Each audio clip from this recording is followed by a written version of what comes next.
Hello friends, ഞാൻ doctor Abhiram. ശരീരത്തിൻ്റെ ഇമ്മ്യൂണിറ്റിയെ ഏറ്റവും ഇൻടാക്റ്റായും ബൂസ്റ്റ് ചെയ്തും നിർത്തുന്നതിൽ ഏറ്റവും പ്രധാനപ്പെട്ട പങ്ക് വഹിക്കുന്ന രണ്ട് അവയവങ്ങളാണ്. ഒന്ന് നമ്മുടെ ശ്വാസകോശങ്ങളും നമ്മുടെ ഹാർട്ടും. ഇപ്പോൾ പ്രത്യേകിച്ച് ഈ കോവിഡ് കാലഘട്ടത്തിൽ ഏറ്റവും കൂടുതൽ കോവിഡ് റിലേറ്റഡ് ആയിട്ടുള്ള പ്രശ്നങ്ങൾ വരുന്നത് നമ്മുടെ ശ്വാസകോശവുമായി റിലേറ്റഡ് ആയിട്ടാണ്.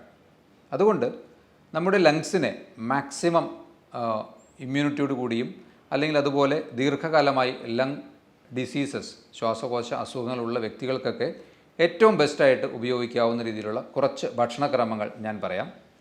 ഇതിൽ പ്രത്യേകത ഒന്നുമില്ല.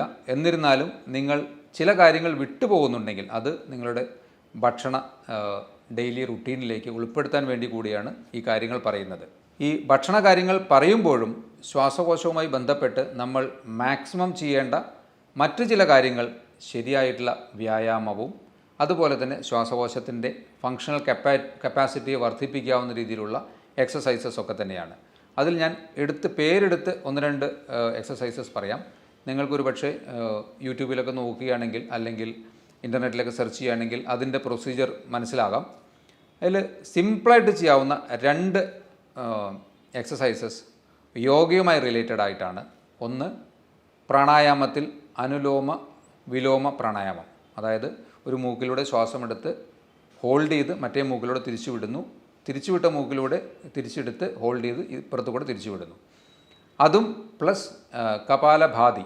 ഈ രണ്ട് നമ്മുടെ റെസ്പിറേറ്ററി സിസ്റ്റവുമായി ബന്ധപ്പെട്ട ഈ പ്രാണായാമ എക്സസൈസ് ചെയ്യുകയാണെങ്കിൽ നിങ്ങൾക്ക് തീർച്ചയായിട്ടും ലങ് കപ്പാസിറ്റിയെ നല്ലതുപോലെ ബൂസ്റ്റപ്പ് ചെയ്ത് നിർത്താൻ കഴിയും. അപ്പോൾ ആ ഒരു എക്സസൈസ്, ആ ഒരു വിഭാഗം അത് ഓൾറെഡി നിങ്ങൾക്ക് നോക്കി ചെയ്യാവുന്നതാണ്. ഇനി ഭക്ഷണവുമായി റിലേറ്റഡ് ആയിട്ട് ഫസ്റ്റ് ഒരു കോമ്പൗണ്ടായിട്ട് ഞാൻ പറയുന്നത് കുർക്കുമിനാണ്. മഞ്ഞൾപ്പൊടിയിലുള്ള ഒരു ഘടകമായ കുർക്കുമിൻ. അപ്പോൾ നിങ്ങൾക്ക് മഞ്ഞൾപ്പൊടി കുറച്ച് നിങ്ങളുടെ ഡെയിലി ഭക്ഷണത്തിൽ കൂടുതലായി ഉൾപ്പെടുത്താം. ഈ മഞ്ഞൾപ്പൊടി ഈ കുർക്കുമിൻ നല്ല ഒരു anti inflammatory plus anti oxidant പ്രോപ്പർട്ടിയുള്ള ഘടകമാണ്. അതുപോലെ തന്നെ ഡെയിലി രാവിലെയും വൈകിട്ടും നിങ്ങൾക്ക് ഒരു 1/4 സ്പൂൺ മഞ്ഞൾപ്പൊടി കുറച്ച് ചെറു ചൂടുവെള്ളത്തിൽ രാവിലെ വെറും വയറ്റിൽ കുടിക്കാം.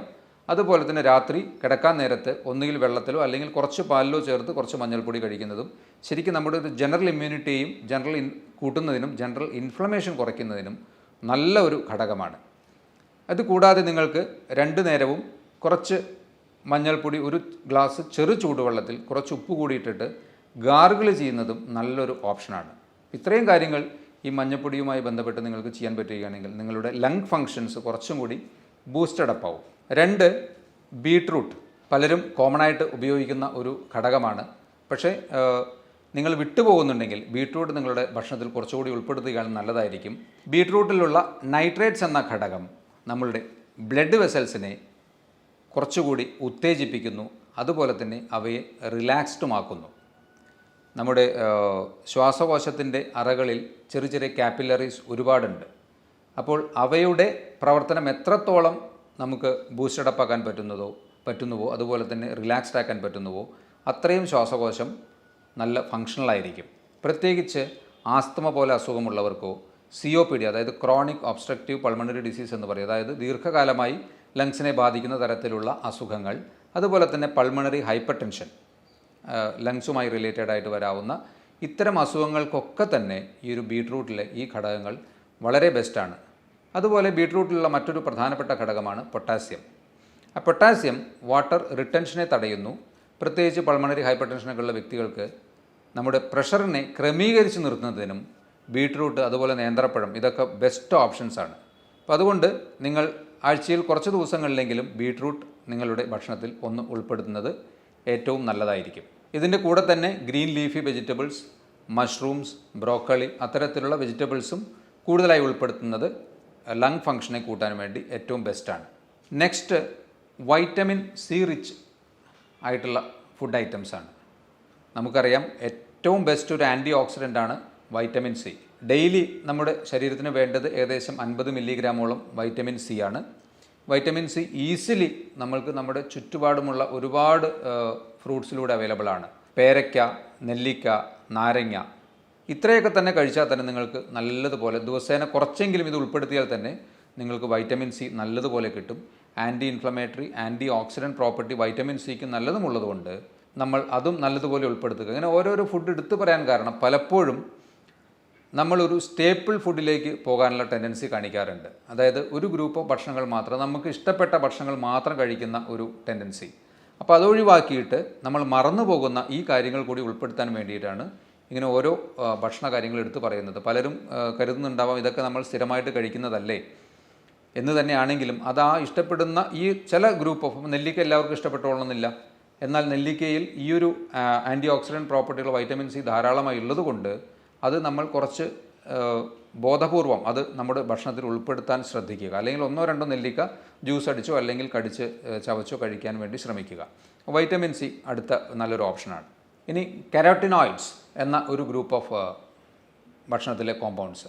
കെരാട്ടിനോയിഡ്സിനെ കുറിച്ച് നിങ്ങൾ ആലോചിക്കുമ്പോൾ ഫസ്റ്റ് മനസ്സിലേക്ക് വരേണ്ടത് കളേർഡ് ആയിട്ടുള്ള വെജിറ്റബിൾസ് ആൻഡ് ഫ്രൂട്ട്സ് ആണ്. എത്രത്തോളം കളറ് വെജിറ്റബിൾസിനും ഫ്രൂട്ട്സിനും കൂടുന്നുവോ അത്രത്തോളം അതിനകത്ത് ഈ കെരാട്ടിനോയിഡ്സ് കൂടുതലുണ്ടാകും. അതിൽ ഏറ്റവും ബെസ്റ്റ് ആയിട്ടുള്ള സോഴ്സ് ഇന്ന് ഈസിലി അവൈലബിൾ ആയിട്ടുള്ള ക്യാപ്സിക്കമാണ്. റെഡ് ആൻഡ് യെല്ലോ കളറുള്ള ക്യാപ്സിക്കം. ഫ്രൂട്ട്സിൽ ഇപ്പോൾ വ്യാപകമായി നാട്ടിലൊക്കെ അവൈലബിൾ ആയിട്ടുള്ള ഞാവൽപ്പഴം നല്ലൊരു ഓപ്ഷനാണ്. പക്ഷേ അത് നിങ്ങൾ ഫ്രഷായിട്ട് മറ്റ് പക്ഷികളോ ഒന്നും കടിക്കാത്ത രീതിയിലുള്ള ഞാവൽപ്പഴം തന്നെ ഉപയോഗിക്കുക. കാരണം കുറച്ച് മുന്നേ ആണെങ്കിലും നമ്മൾക്ക് നിപ്പ പോലെയുള്ള പ്രശ്നങ്ങളൊക്കെ ഉണ്ടായിരുന്നതാണ്. അപ്പോൾ അതുകൊണ്ട് അത്തരത്തിലുള്ള കണ്ടാമിനേറ്റഡ് ആവാത്ത രീതിയിലുള്ള ഞാവൽപ്പഴം നല്ലൊരു ഓപ്ഷനാണ്. മുന്തിരിങ്ങ നല്ലൊരു ഓപ്ഷനാണ്, പക്ഷേ സജസ്റ്റ് ചെയ്യാൻ പറ്റില്ല. കാരണം മാക്സിമം പെസ്റ്റിസൈഡ്സ് അടിക്കുന്ന ഒരു ഗ്രൂപ്പാണ് ഗ്രേപ്സ്. ഗ്രേപ്പ്, പൈനാപ്പിളൊക്കെ മാക്സിമം ഒഴിവാക്കുകയാണ് നല്ലത്. മറ്റ് കളേർഡ് ആയിട്ടുള്ള ഫ്രൂട്ട്സ് നിങ്ങൾക്ക് എന്തൊക്കെ തോന്നുന്നു അതൊക്കെ നിങ്ങൾക്ക്, പപ്പായ, ഇതൊക്കെ തന്നെ തീർച്ചയായിട്ടും നിങ്ങളുടെ ഭക്ഷണത്തിൽ, മാങ്ങ, ഇതൊക്കെ നല്ലതുപോലെ ഉൾപ്പെടുത്താവുന്നതാണ്. സീസണലി അവൈലബിൾ ആയിട്ടുള്ള ഭക്ഷണങ്ങൾ മിതമായ രീതിയിൽ ഡെയിലി റെഗുലർ ബേസിസിൽ തന്നെ കുറച്ചെങ്കിലും കഴിക്കുമ്പോൾ അത് ഈ കെരാട്ടിനോയിഡ്സ് ശരിക്കും പറഞ്ഞാൽ വീണ്ടും നല്ല ആൻറ്റി ഇൻഫ്ലമേറ്ററി പ്രോപ്പർട്ടി ഉണ്ട്. പ്രത്യേകിച്ച് ആസ്മ പോലെയുള്ള അസുഖങ്ങളുള്ള വ്യക്തികൾക്കൊക്കെ തന്നെ ഇതൊക്കെ കഴിക്കുന്നതിലൂടെ അവരുടെ ആസ്മയുടെ ഇൻറ്റൻസിറ്റി എങ്കിലും കുറഞ്ഞു കിട്ടും. ഇപ്പോൾ നമ്മൾ ഈ ക്യാപ്സിക്കമോ അല്ലെങ്കിൽ പപ്പായ കഴിക്കുമ്പോൾ പെട്ടെന്ന് തന്നെ ആസ്മ ഇല്ലാതാവുകയല്ല ചെയ്യുന്നത്. നമുക്ക് ആ മരുന്ന് കഴിക്കുന്നതിൻ്റെ അളവിൽ കുറച്ച് വ്യത്യാസം വരുത്താം. റെഗുലറായിട്ട് ഇത് കഴിക്കുമ്പോൾ കാലക്രമേണ നമ്മുടെ ലങ്സിൻ്റെ ഫംഗ്ഷൻ കൂടും. അതിൻ്റെ കൂടെ എക്സസൈസൊക്കെ ചെയ്യുമ്പോൾ തീർച്ചയായിട്ടും അതിൻ്റെ ഫംഗ്ഷൻ കൂടും. കുറച്ച് കാലം കഴിയുമ്പോൾ നമുക്ക് മെഡിസിൻസ് നിർത്താൻ പറ്റും. അങ്ങനെയാണ്. ഇനി കെഫീൻ ആൻഡ് കൊക്കോവ. കെഫീൻ ശരിക്കും പറഞ്ഞാൽ ചില അസുഖങ്ങളിൽ അത്ര സജസ്റ്റീവ് അല്ലെങ്കിലും ഈ പ്രത്യേകിച്ച് ആസ്തമ പോലെയുള്ള അസുഖങ്ങളുമായി റിലേറ്റഡ് ആയിട്ട് ചിന്തിക്കുമ്പോൾ കാപ്പി കുടിക്കുന്നത് അവർക്ക് ചിലപ്പോൾ ഗുണം ചെയ്തേക്കാം. കാരണം കുറച്ച് സമയത്തേക്കാണെങ്കിലും ഈ എയർവേസിൻ്റെ ഈ ബ്രോങ്കോസ്പാസം കെഫീന് കുറയ്ക്കാൻ കഴിയുന്നു എന്നാണ് പല പഠനങ്ങളും പറയുന്നത്. അതുകൊണ്ട് കെഫീൻ മിതമായ രീതിയിൽ അല്ലെങ്കിൽ കോഫി ചെറിയ രീതിയിൽ നിങ്ങൾ പാലും പഞ്ചസാരയൊക്കെ ഇട്ട് കഴിക്കുന്നതിലൂടെ വലിയ ഗുണം ലഭിക്കുകയില്ല. കോഫി അങ്ങനെ തന്നെ പ്ലെയിൻ ആയിട്ടുള്ള വളരെ ലൈറ്റായിട്ടുള്ള കോഫി ദിവസത്തിൽ ഒരു നേരം കഴിക്കുന്നത് ചിലപ്പോൾ ഇതുപോലെയുള്ള ലങ് അസുഖങ്ങൾക്ക് കുറച്ചുകൂടി എഫക്റ്റീവായിരിക്കും. അതുപോലെ കൊക്കോയിലുള്ള തിയോബ്രോമിൻ എയർവേസിനെ റിലാക്സ് ആക്കുന്നു എന്നാണ് പല പഠനങ്ങളും പറയുന്നത്. അതുപോലെ തന്നെ ഈ കൊക്കോയിലുള്ള പോളിഫിനോൾസ് ഒരു കാർഡിയോ പ്രൊട്ടക്റ്റീവായിട്ട് വർക്ക് ചെയ്യുന്ന ഒരു കോമ്പൗണ്ടാണ്. അതുപോലെ തന്നെ ആൻറ്റി ഒബേസിറ്റി, തടി കൂടുതലുള്ളവർക്ക് കുറയ്ക്കാൻ വേണ്ടി നല്ലൊരു ഘടകമാണ്. നമ്മുടെ ന്യൂറോൺസിൻ്റെ ഡാമേജിനെ തടയുന്നതിന് നല്ലൊരു ഘടകമാണ്. അതുപോലെ ആൻറ്റി ഇൻഫ്ലമേറ്ററി പ്രോപ്പർട്ടി ഉള്ളതാണ്. അപ്പോൾ കൊക്കോയിലുള്ള തിയോബ്രോമിൻ ആൻഡ് പോളിഫിനോൾസ് ശരിക്കും പറഞ്ഞാൽ നമ്മുടെ ശ്വാസകോശങ്ങളെ കുറച്ചുകൂടി ഊർജിതമാക്കി നിർത്തുന്നതിനും അവയുടെ ഇന്നേറ്റ് ആയിട്ടുള്ള ഫങ്ഷണൽ കപ്പാസിറ്റി കൂട്ടുന്നതിനും നല്ല ഘടകങ്ങളായിട്ടാണ് പറയപ്പെടുന്നത്. ട്രഡീഷണൽ ജാപ്പനീസ് ഡയറ്റ് ശരിക്കും പറഞ്ഞാൽ ഹാർട്ടിനും ലങ്സിനും ഏറ്റവും ബെസ്റ്റാണ്. ലോകത്തിൽ ഏറ്റവും കൂടുതൽ ആയുർദൈർഘ്യമുള്ള ഒരു ഗ്രൂപ്പ് ആൾക്കാരാണ് ജാപ്പനീസ്. ഇതിൻ്റെ പ്രധാന കാരണമായി പറയുന്നത് അവരുടെ ഡയറ്റിൽ അവർ പ്രധാനമായി ഉൾപ്പെടുത്തുന്ന 2 ഘടകങ്ങൾ, ഒന്ന് സോയ പ്രൊഡക്ട്സും അതുപോലെ തന്നെ 2 ഫിഷ് ഐറ്റംസുമാണ്. ഈ ഫിഷിലും സോയയിലും ശരീരത്തിന് ഏറ്റവും ഉപകാരപ്രദമായ 2 ഘടകങ്ങളുണ്ട്. സോയ പ്രൊഡക്ട്സിൽ ഫ്ലേവോൺസ്, ഐസോഫ്ലേവോൺസ് എന്ന ഗ്രൂപ്പ് ഓഫ് ആൻറ്റി ഓക്സിഡൻസ്, അത് ശരിക്കും പറഞ്ഞാൽ ഷോർട്ട്നെസ് ഓഫ് ബ്രെത്ത്, ഇതൊക്കെ പഠനങ്ങളെ ബേസ് ചെയ്തിട്ടാണ് പല കാര്യങ്ങളും പറയുന്നത്. ഷോർട്ട്നെസ് ഓഫ് ബ്രെത്ത്, നമ്മുടെ ശ്വാസം മുട്ടുന്നൊരവസ്ഥയെ കുറയ്ക്കുന്നതായിട്ടാണ് ഈ ഒരു ഗ്രൂപ്പ് ഓഫ് ആൻറ്റി ഓക്സിഡൻസ് കണ്ടിട്ടുള്ളത്. അതുപോലെ തന്നെ ഫിഷിലുള്ള ഫാറ്റി ആസിഡ്സ്, നമ്മുടെ ശരീരത്തിന് ഗുണകരമായ ഒമേഗ ഗ്രൂപ്പിൽപ്പെട്ട ഫാറ്റി ആസിഡ്സ് നല്ല രീതിയിൽ ഈ ഒരു ശ്വാസകോശ സംബന്ധമായ പ്രശ്നങ്ങളെ മറികടക്കുന്നതിന് സഹായിക്കുന്നു. കാരണം ആയുർദൈർഘ്യം കൂടുക എന്ന് പറയുമ്പോൾ സ്വാഭാവികമായും ലങ്സിൻ്റെയും ഹാർട്ടിൻ്റെയും ഫംഗ്ഷൻ മാക്സിമം നല്ല രീതിയിൽ നിന്നാൽ തന്നെ ശരിക്കും ആയുർദൈർഘ്യം കൂടി കിട്ടുള്ളൂ. അതുകൊണ്ട് ആ ട്രഡീഷണൽ ജാപ്പനീസ് ടൈപ്പ് ഓഫ് ഫുഡിലുള്ള സോയ അതുപോലെ ഫിഷ് നിങ്ങളുടെ ഭക്ഷണത്തിൽ കുറച്ചുകൂടി കൂടുതൽ ഉൾപ്പെടുത്തുകയാണെങ്കിൽ തീർച്ചയായും ലങ്സിൻ്റെ ഫങ്ഷൻ കുറച്ചുകൂടി മെച്ചപ്പെട്ട് കിട്ടും. ഇത്രയും കാര്യങ്ങൾ പറയുമ്പോഴും ശരിക്കും പറഞ്ഞാൽ ഞാൻ ആദ്യമേ സൂചിപ്പിച്ചതുപോലെ ഇത് സോയ പ്രൊഡക്ട്സ് ഇന്ന് കഴിച്ച ഉടനെ നാളെ ശ്വാസം മുട്ടൽ മാറുകയോ അല്ലെങ്കിൽ നിങ്ങളുടെ ചുമ കുറയുകയോ ഒന്നും ചെയ്യുന്നില്ല. സ്ഥിരമായിട്ട് എന്തൊരു കാര്യവും സ്ഥിരമായി കുറച്ച് കാലം ചെയ്യുമ്പോഴേ അത് ശരീരത്തിലേക്ക് അതിൻ്റെ സെക്കൻഡറി എഫക്ട്സ് നമുക്ക് അനുഭവപ്പെടുകയുള്ളൂ. ഒരു അസുഖമാണെങ്കിൽ അങ്ങനെ തന്നെയാണ്. നമ്മൾ കഴിക്കുന്ന ഭക്ഷണത്തിലൂടെ നമുക്ക് കിട്ടേണ്ട നമുക്ക് എനർജി കിട്ടേണ്ട അല്ലെങ്കിൽ ഇമ്മ്യൂണിറ്റി ബൂസ്റ്റ് ചെയ്യുന്നതൊക്കെ ഈ രീതിയിൽ തന്നെയാണ്. പെട്ടെന്ന് വ്യത്യാസങ്ങൾ വരുന്നതല്ല. അപ്പോൾ നിങ്ങൾ സ്ഥിരമായിട്ട് ഈ ലങ്സിൻ്റെ ഫങ്ഷനെ കൂട്ടുന്ന തരത്തിലുള്ളതും അതുപോലെ ലങ്സിനെ ഡീടോക്സിഫൈ ചെയ്യുന്നു എന്ന് പറയുന്നത് ഈ പറഞ്ഞ ഘടകങ്ങളെല്ലാം ഭക്ഷണങ്ങളെല്ലാം ലങ്സിനെ ഡീടോക്സിഫൈ ചെയ്യുന്നതിന് സഹായിക്കുന്നു. ഇത്തരത്തിലുള്ള ഭക്ഷണങ്ങൾ നിങ്ങൾ സ്ഥിരമായി നിങ്ങളുടെ ഭക്ഷണത്തിൽ ഉൾപ്പെടുത്തുമ്പോൾ നിങ്ങൾക്ക് തീർച്ചയായിട്ടും ലങ് ഫങ്ഷനെ അല്ലെങ്കിൽ ലങ് കപ്പാസിറ്റിയെ കൂട്ടാനും ക്രോണിക് ആയിട്ടുള്ള ലങ് അസുഖങ്ങളെ മാക്സിമം ഒഴിവാക്കുന്നതിനും സഹായിക്കും. മരുന്നുകളിൽ നിന്ന് മെല്ലെ മെല്ലെ നിങ്ങൾക്ക് നിങ്ങളുടെ ശരീരത്തെ മോചിപ്പിച്ചെടുക്കാനും പറ്റും. ഇതിൻ്റെ കൂടെ തന്നെ കൃത്യമായ രീതിയിലുള്ള വ്യായാമം, ഉറക്കം ഒക്കെ മറ്റ് അസുഖങ്ങളെ പോലെ തന്നെ ഇതിനും പ്രധാനമാണ്.